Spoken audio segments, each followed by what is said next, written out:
ভাবি আমার সাথে যেভাবে কাজ করল কলাবাগানে নিয়ে ভাই বিদেশ থাকায় সে আমাকে জানালার ফাঁকা দিয়ে লুকিয়ে লুকিয়ে দেখত। গল্পটি সম্পূর্ণ শুনলে আপনার পাইপ দিয়ে পানি চলে আসবে, তাই হাতের কাজ করার আগে হাতের কাছে টিস্যু রাখবেন। শীতের এক সন্ধ্যায় ঘরটায় অদ্ভুত নিস্তব্ধতা। কাজল শাওয়ার নিয়ে বিছানায় এসে বসল। মোবাইলটা হাতে নিয়ে কিছুটা অস্বস্তিতে ফেসবুক স্ক্রোল করছিল। এই কয়েকদিনে সে এক অদ্ভুত অনুভূতির মধ্য দিয়ে যাচ্ছিল, যেন কেউ তাকে অনুসরণ করছে, তাকে দেখছে। যদিও কোনো প্রমাণ নেই, কিন্তু ভেতরে ভেতরে সেই অস্বস্তি বেড়েই চলেছে। কাজলের ভাই বিদেশে থাকে এবং সেই বেশিরভাগ সময় বাইরে ব্যস্ত থাকত। কাজলের জীবনে যেন এক ধরনের শূন্যতা তৈরি হয়েছে। ভাইজের অনুপস্থিতিতে কাজল একটু স্বাধীন সময় পেয়েছিল, কিন্তু সেই স্বাধীনতা যেন তাকে আরও নিঃসঙ্গ করে তুলেছিল। একদিন দুপুরে কাজল গোসল করতে গিয়ে হঠাৎ একটা অদ্ভুত ছায়া চোখে পড়ল।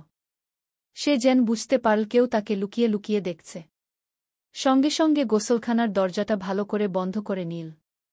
কিন্তু সেই সন্দেহের বিষটা মাথা রয়ে গেল। গোসল শেষ করে সে মোবাইল হাতে নিয়ে নিজের ঘরে চলে আসে। অজানা কারণে আজ তার মনে খুব অস্বস্তি। মোবাইলটা নিয়ে সে আগের রেকর্ড করা কিছু ভিডিও দেখতে শুরু করল। সেই ভিডিওগুলো ছিল তার নিজস্ব, কিন্তু কোনো কারণে সেগুলো দেখতে গিয়ে তার মনে হল যেন এই ভিডিওগুলো আরও কারও চোখে পড়েছে। কোনোভাবে এসব ভিডিও অন্য কেউ দেখতে পেয়েছে কিনা, এই চিন্তা তাকে কুড়ে কুড়ে খেতে লাগল। হঠাৎ ঘরের জানালা দিয়ে একটা শব্দ ভেসে আসে। কাজল ধীরে ধীরে জানালার দিকে তাকাল। সে কিছু দেখতে পেল না, কিন্তু মনের ভেতর সন্দেহের দোলাচল। আবার ভিডিওতে ফিরে গেল। সে নিজের কিছু ব্যক্তিগত মুহূর্ত দেখে শিউরে উঠল। এমন সময় সে একটা অদ্ভুত আওয়াজ করে ফেলে, যেন কিছু খুঁজছে। হাতে মোবাইলটা নিয়ে ভিডিও চালাচ্ছে আর তার হাত দিয়ে কিছু একটা করছিল। ঠিক সেই মুহূর্তে জানালার পাশ দিয়ে এক ছায়া যেন সরতে দেখল।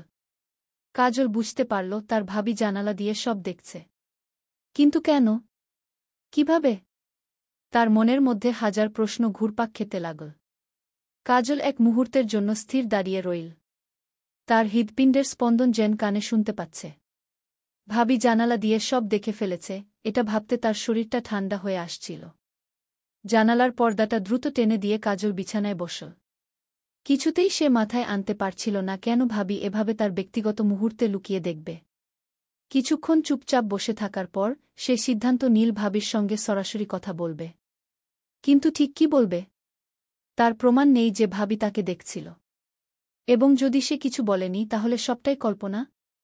এসব চিন্তা মাথায় ঘুরতে ঘুরতে কাজল নিজের মধ্যেই কিছুটা কুঁকড়ে থাকল। এরপরের দিন যখন ভাবি তার ঘরে ঢুকল, কাজল ঠিক করল সরাসরি প্রশ্ন না করে একটু অন্যভাবে পরিস্থিতি বোঝার চেষ্টা করবে। ভাবির স্বাভাবিক আচরণ দেখতে চেষ্টা করল। কিন্তু ভাবি আগের মতোই হাসি মুখে কাজলকে বলল, তোমার ভাইদের জন্য কিছু পাঠাবার সময় এসেছে, কিছু বলবে? কাজল কিছুক্ষণ তাকিয়ে থাকল, কিন্তু ভাবির চোখে কোনো অস্বাভাবিকতা খুঁজে পেল না। সে নিজেকে শান্ত করার চেষ্টা করল। হয়তো সবটাই তার কল্পনা। কিন্তু মনের কোণায় সন্দেহটা থেকেই গেল। ভাবি যা করেছে তা যদি সত্যি হয় তাহলে এর পেছনে কিছু তো একটা কারণ আছে। এরপরের কয়েকদিন কাজল আগের মতো স্বাভাবিক জীবনে ফিরে যেতে চেষ্টা করল। কিন্তু সবকিছু ঠিকঠাক মনে হচ্ছিল না। প্রতিবার ভাবির সঙ্গে কথা বলার সময় কাজল নিজেকে যেন আটকে ফেলে। যে মহিলাটাকে সে এতদিন নিজের বড় বোনের মতো ভেবেছিল, এখন সেই মহিলাকে দেখে এক অদ্ভুত ভয় জাগছে। একদিন রাতে কাজল আবার নিজের ঘরে বসে মোবাইলে ভিডিওগুলো দেখতে শুরু করল। সে বোঝার চেষ্টা করছিল কোথায় কোথায় কি রেকর্ড হয়েছে। একের পর এক ভিডিও দেখে যাচ্ছে আর তার মনে এক ধরনের অস্বস্তি বাড়ছে। হঠাৎ একটা ভিডিওতে তার চোখ আটকে গেল। সেই ভিডিওতে তার নিজেকে স্পষ্টভাবে দেখা যাচ্ছে, কিন্তু পেছনের জানালায় যে ছায়াটা ছিল সেটা সে আগে খেয়াল করেনি। তার দম আটকে গেল। এটা কি সত্যি? সে কি আসলেই জানালার বাইরে থেকে দেখা গেছে?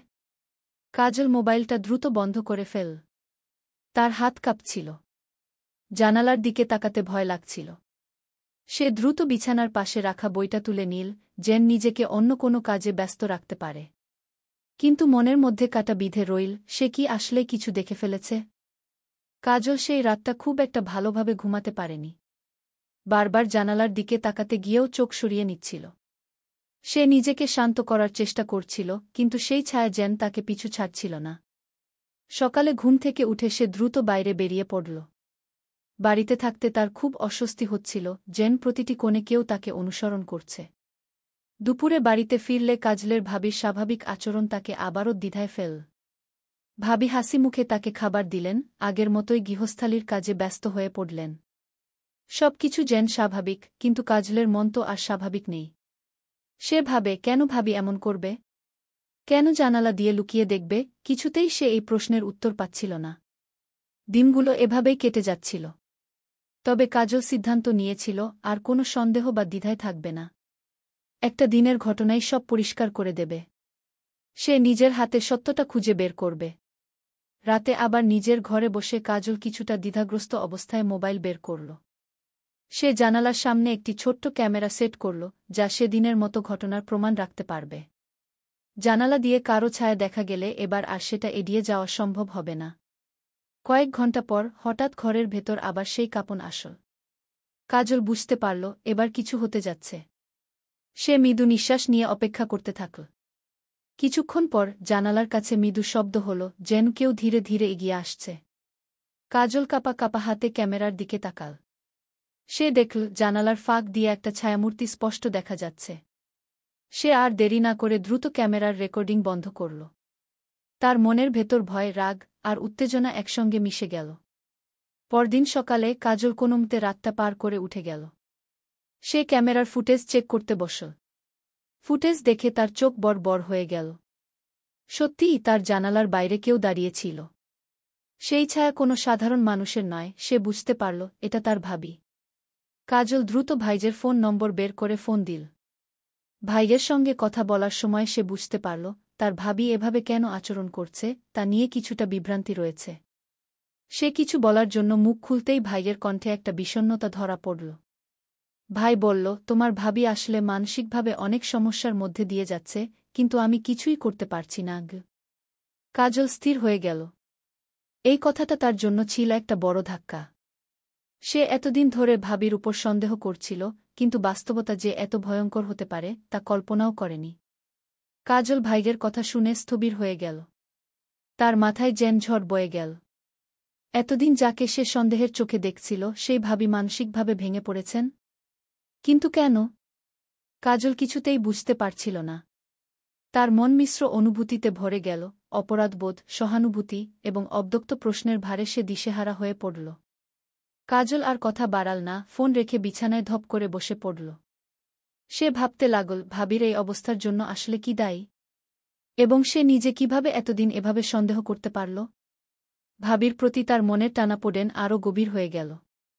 এতদিনের বিশ্বাস আর সন্দেহ যেন একসঙ্গে মিলেমিশে কাজলের ভেতর অদ্ভুত এক অনুভূতি জাগিয়ে তুল। কয়েকদিন পার হয়ে গেল। কাজল সিদ্ধান্ত নীল ভাবির সঙ্গে সরাসরি কথা বলবে। সে সব পরিষ্কার করে বুঝতে চায় কেন এই ঘটনা ঘটছে। এক সন্ধ্যায় কাজল যখন বসার ঘরে ছিল, তখন ভাবি এসে তার পাশে বসলেন। ভাবি আগের মতোই স্বাভাবিক দেখাচ্ছিলেন, কিন্তু কাজল এবার আর নিজেকে আটকে রাখল না। ভাবি, আপনার সঙ্গে আমার কিছু কথা আছে, কাজল বলল। ভাবি একটু থমকে গেলেন। তার চোখে একটা ভয়ানক অনুভূতি ধরা পড়ল, কিন্তু সেটা মুহূর্তের মধ্যেই মিলিয়ে গেল। তিনি শান্ত স্বরে জিজ্ঞেস করলেন, কি হয়েছে কাজল? কাজল সরাসরি কথা বলার চেষ্টা করল। আমি গত কয়েকদিন ধরে দেখছি। মানে আমি বুঝতে পারছি আপনি আমার কিছু ব্যক্তিগত মুহূর্তে উপস্থিত ছিলেন। জানালার বাইরে থেকে ভাবি চুপচাপ তাকিয়ে রইলেন। তার মুখে কোনো প্রতিক্রিয়া ছিল না। কাজল একটু থেমে বলল, আমি জানি আপনি কিছু সমস্যার মধ্যে দিয়ে যাচ্ছেন। আমি আপনার পাশে থাকতে চাই, কিন্তু আমি বুঝতে পারছি না কেন এটা ঘটছে। ভাবি হঠাৎ হেসে উঠলেন, কিন্তু সেই হাসিতে ছিল তীব্র কষ্টের ছাপ। তুমি বুঝবে না কাজল, তিনি শান্ত গলায় বললেন। আমি অনেক দিন ধরে একা। তোমার ভাই আমার পাশে নেই, তার জন্য অনেক কষ্ট করেছি। তোমার ভাইয়ের কাজের চাপে আমি ক্রমশ একা হয়ে যাচ্ছিলাম। তোমার জীবন, তোমার স্বাধীনতা, সেগুলো দেখে হয়তো আমার মনের ভেতর একটা অস্থিরতা তৈরি হয়েছে। আমি নিজেই বুঝতে পারছিলাম না যে আমি এমন কাজ করছি। কাজল স্তব্ধ হয়ে গেল।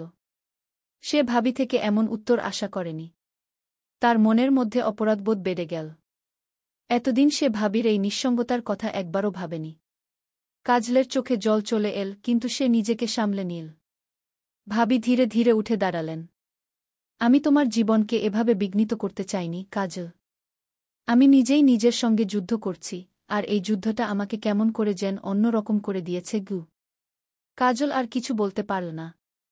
সে বুঝতে পারল ভাবি তার মনের ভেতর এক বিশাল লড়াইয়ের মধ্যে দিয়ে যাচ্ছেন। কাজল তার ভাইকে আবার ফোন করতে চাইল, কিন্তু হঠাৎ ভাবি তার হাত ধরে বললেন, আমি তোমার ভাইয়ের কাছে যাব, তার সঙ্গে এ নিয়ে কথা বলব। তুমি আমাকে ক্ষমা করো, কাজল। কাজল চুপ করে রইল, শুধু তার মাথায় একটি চিন্তা ঘুরছিল, একটি মানুষ কতটা নিঃসঙ্গ হলে এমন পরিস্থিতিতে পড়ে যেতে পারে। সে ভাবিকে মুচকি হাসি দিয়ে বলল, ভাবি, আপনি একা নন। আমরা আছি আপনার পাশে। আপনি ভাইয়ের সঙ্গে কথা বলুন, সব ঠিক হয়ে যাবে গু। ভাবির কাছ থেকে সেই কথাগুলো শোনার পর কাজল নিজেকে কিছুটা শান্ত করতে পেরেছিল। ভাবি তার ভাইয়ের সঙ্গে কথা বলার সিদ্ধান্ত নিয়েছেন, এটা যেন এক ধরনের স্বস্তি নিয়ে এল। কিন্তু তার মনের ভেতর কোথাও যেন কিছু একটা অসম্পূর্ণ থেকে গেল। সবকিছু কি এতটাই সহজভাবে মিটে যাবে? কয়েকদিন কেটে গেছে। কাজল লক্ষ্য করছিল ভাবির সঙ্গে তেমন কথা বলার সুযোগ হচ্ছিল না। ভাবি আগের মতোই স্বাভাবিক আচরণ করলেও যেন কোথায় একটা দূরত্ব তৈরি হয়েছে। একদিন কাজল বাসায় ফিরতে গিয়ে লক্ষ্য করল ভাবির ঘর থেকে কিছু মৃদু কথোপকথনের শব্দ ভেসে আসছে। সে একটু অবাক হয়ে ধীরে ধীরে ঘরের দিকে এগোল। কান পাততেই কাজল বুঝতে পারল ভাবি ফোনে কারো সঙ্গে কথা বলছেন। স্বাভাবিক কথা নয়, বরং কথার ভঙ্গিতে এক ধরনের আক্রমণাত্মক রাগ মিশ্রিত। কাজল ভালো করে শুনতে পারল না ঠিক কী বলা হচ্ছে, কিন্তু সেই রাগী স্বর আর কিছুটা অস্বাভাবিক শব্দ তার মনকে আরও তাড়িত করল। মনে হচ্ছিল এই কথোপকথনে কোথাও একটা রহস্য লুকিয়ে আছে। কার সঙ্গে এমন রাগ নিয়ে ভাবি কথা বলছেন? এবং কেন? কাজল একটু দূরেই অপেক্ষা করতে লাগল। কিছুক্ষণ পর ভাবি দরজা খুলে বের হলেন। তিনি কাজলকে দেখতেই এক মুহূর্ত থেমে গেলেন। মুখে এক অদ্ভুত হাসি এঁটে বললেন, তুমি ফিরেছ কাজল? আমি তো ভেবেছিলাম তুমি আজ অনেক দেরি করবে গু। কাজল তার মুখের হাসির মধ্যে এক ধরনের অস্বস্তি টের পেল। ভাবি যেন তাকে কিছু লুকিয়ে রাখছেন, কিন্তু সেটা কি? কাজল ধীরে ধীরে বলল, ভাবি, আপনি ঠিক আছেন তো? ভাবি একটু চমকে গিয়ে দ্রুত জবাব দিলেন, হ্যাঁ, আমি একদম ঠিক আছি। কিছু ব্যাপার নিয়ে কথা বলছিলাম। কথাটা বলেই ভাবি তাড়াতাড়ি ঘর থেকে বের হয়ে চলে গেলেন। কাজল কিছুক্ষণ সেই ঘরের সামনে স্থির দাঁড়িয়ে রইল। হঠাৎ তার চোখ পড়ল একটা কাগজের টুকরোতে, যা ভাবির ঘরের দরজার পাশে পড়েছিল। সে ধীরে ধীরে কাগজটা তুলে দেখল, সেটা ছিল একটা লিন চুক্তির কাগজ। কাগজের নিচে একটা নাম লেখা ছিল, রিফাত। এই নামটা দেখে কাজলের শরীরে শিহরণ বয়ে গেল। রিফাত তো তার ভাবির কোনো আত্মীয় বা পরিচিত নয়। তবে কে এই রিফাত? তার সঙ্গে ভাবির এমন কি সম্পর্ক, যা নিয়ে এমন উত্তেজিত অবস্থায় ভাবি কথা বলছিলেন? কাজল নিজের মাথায় নানা প্রশ্ন নিয়ে কাগজটা যত্ন করে নিজের ঘরে রেখে দিল। সে এই ব্যাপারটা বুঝতে চাইল, কিন্তু সরাসরি ভাবিকে প্রশ্ন করার সাহস পেল না। তার মনের ভেতর সন্দেহ আরও গভীর হয়ে উঠল। ভাবির জীবনে এমন কারও অস্তিত্ব রয়েছে যার কথা এতদিন সে জানত না। এরপরের কয়েকদিন কাজল খুব সচেতনভাবে ভাবির উপর নজর রাখতে শুরু করল। সে লক্ষ্য করল ভাবি আগের মতোই স্বাভাবিক, কিন্তু তার চোখে মুখে যেন কিছুটা অস্থিরতা এবং এক ধরনের আতঙ্ক মিশে আছে। ভাবি যখন বাইরে যাচ্ছেন, তখন কাজল চুপচাপ দূর থেকে দেখছে কোথায় যাচ্ছেন, কার সঙ্গে কথা বলছেন। একদিন কাজল দেখল ভাবি লুকিয়ে লুকিয়ে মোবাইলের মাধ্যমে কারো সঙ্গে গভীর কথাবার্তা বলছেন। এটা দেখে কাজলের মনের অস্থিরতা আরও বেড়ে গেল। সে বুঝতে পারল তার ভাবির জীবনে একটা অন্ধকার অধ্যায় রয়েছে, যার সঙ্গে সে আগে কোনোদিন পরিচিত হয়নি। এদিকে সেই লিন চুক্তির কাগজটা হাতে নিয়ে সে আরও কিছু তদন্ত করার সিদ্ধান্ত নিল। কাগজে লেখা নম্বরগুলো অনুসরণ করে সে জানতে পারল রিফাত নামে একজন লোক তাদের শহরের কোনো এক স্থানীয় ব্যবসায়ীর সঙ্গে যুক্ত, এবং সে কিছু কালো কাজের সঙ্গে জড়িত। এটা শুনে কাজল বুঝতে পারল এই ব্যক্তি কোনো সাধারণ মানুষ নয়, এবং ভাবি হয়তো খুব বড় বিপদের মধ্যে পড়েছেন। কাজল বুঝতে পারল কিছু একটা গুরুতর ভুল হচ্ছে। রিফাত, লিন চুক্তি এবং ভাবির অদ্ভুত আচরণ, সবকিছু একসঙ্গে মিলে যেন অজানা এক বিপদের ইঙ্গিত দিচ্ছিল। সে আরও গভীরভাবে ভাবতে লাগল, কিন্তু সরাসরি কিছু না বলে আরও কিছুদিন ভাবির প্রতিটি পদক্ষেপ খেয়াল করতে শুরু করল। একদিন সকালে কাজল দেখতে পেল ভাবি গোপনে কোথাও যাওয়ার জন্য তৈরি হচ্ছেন। তার চোখে মুখে এক ধরনের চাপা আতঙ্ক আর তাড়াহুড়ো স্পষ্ট দেখা যাচ্ছিল। কাজল কিছু না বলে দূর থেকে তার গতিবিধি লক্ষ্য করল। ভাবি বাইরে যাওয়ার জন্য প্রস্তুতি নিচ্ছিলেন এবং বেশ কয়েকবার মোবাইল চেক করছিলেন। কাজল দ্রুত সিদ্ধান্ত নিল আজকে ভাবির পিছু নেবে। সে বুঝতে পারছিল আজ কিছু একটা ঘটতে যাচ্ছে এবং সেটা জানার জন্যই সে প্রস্তুত ছিল। ভাবি যখন বাড়ি থেকে বেরিয়ে পড়লেন, কাজল দূর থেকে তার পিছু নিতে শুরু করল। ভাবি একটা ট্যাক্সিতে উঠলেন আর কাজল আরেকটা রিকশা নিয়ে পেছনে চল। তারা শহরের এক নির্জন এলাকায় পৌঁছাল। কাজল দেখল ভাবি একটা ছোট রেস্টুরেন্টের পাশে দাঁড়িয়ে অপেক্ষা করছেন। কয়েক মিনিট পর একজন লম্বা, চাপাকডনের পুরুষ তার কাছে এসে দাঁড়াল। কাজল আরেকটু কাছে গিয়ে তাদের কথোপকথন শুনতে চাইল, কিন্তু দূর থেকে শুধু কয়েকটা শব্দ শুনতে পেল, টাকাগু আর বিপদ। কাজল বুঝতে পারল পরিস্থিতি আরও জটিল হচ্ছে। পুরুষটি, যে সম্ভবত রিফাত, ভাবির সঙ্গে গোপনে কিছু একটা নিয়ে কথা বলছিল। তার ভঙ্গিতে একটা হুমকির সুর ছিল। কাজল বুঝতে পারল এ লোক বিপজ্জনক। সে খুব সতর্ক হয়ে আরও কিছুক্ষণ পেছন থেকে শুনতে লাগল। একসময় ভাবি কিছু টাকা বের করে রিফাতের হাতে তুলে দিলেন। এই মুহূর্তে কাজল বুঝল বিষয়টা শুধু মানসিক সমস্যা নয়, এর পেছনে একটা বড় রহস্য লুকিয়ে আছে। ভাবি সম্ভবত রিফাতের ফাঁদে পা দিয়েছেন এবং তিনি কোনো না কোনোভাবে রিফাতের কাছে বাধ্য হয়ে পড়েছেন। কিন্তু কী কারণে? টাকা দেওয়ার পেছনের গল্পটা কি? কাজল দ্রুত একটি ছবি তুলে নীল রিফাতের, ভাবির এবং টাকার লেনদেনের। সে জানত এসব প্রমাণ এখন খুব কাজে আসবে। সে আর চুপ করে বসে থাকতে পারবে না।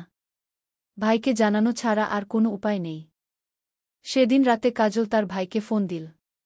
সে সরাসরি সব কথা খুলে বলল, ভাবির গোপন মিটিং, রিফাতের সঙ্গে তার সম্পর্ক এবং টাকার লেনদেনের ঘটনাটা। ভাই শুনে হতবাক হয়ে গেল। তার কণ্ঠে বিষণ্ণতা আর উদ্বেগ একসঙ্গে ধরা পড়ল। কাজল, আমি জানতাম না এটা এতটা গভীর হয়ে গেছে। ভাবি যে কোনো সমস্যার মধ্যে পড়েছে তা বোঝা যাচ্ছিল, কিন্তু রিফাতের মতো মানুষের সঙ্গে যুক্ত হয়ে পড়বে এটা ভাবিনি। আমি কিছু ব্যবস্থা নিচ্ছি, ভাই দৃঢ়ভাবে বলল।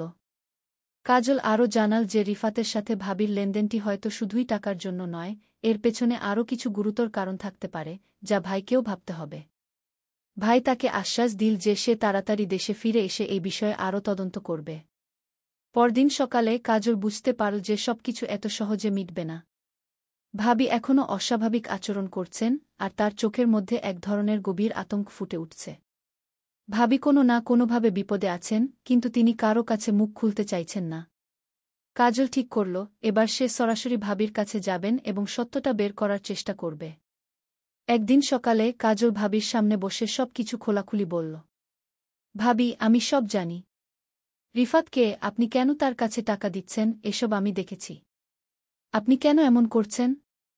আপনার সঙ্গে কি ঘটেছে? ভাবি চমকে উঠলেন। তার চোখে ভয়ের ছাপ আরও গভীর হয়ে উঠল। কয়েক মুহূর্ত নীরব থাকার পর ভাবি মৃদু স্বরে বললেন, তুমি জানো না কাজল, আমি অনেক বড় ভুল করেছি। আমি অনেক দিন ধরে রিফাতের ফাঁদে পড়েছি। সে আমার কিছু গোপন ব্যাপার জেনে গেছে আর আমাকে ব্ল্যাকমেইল করছে।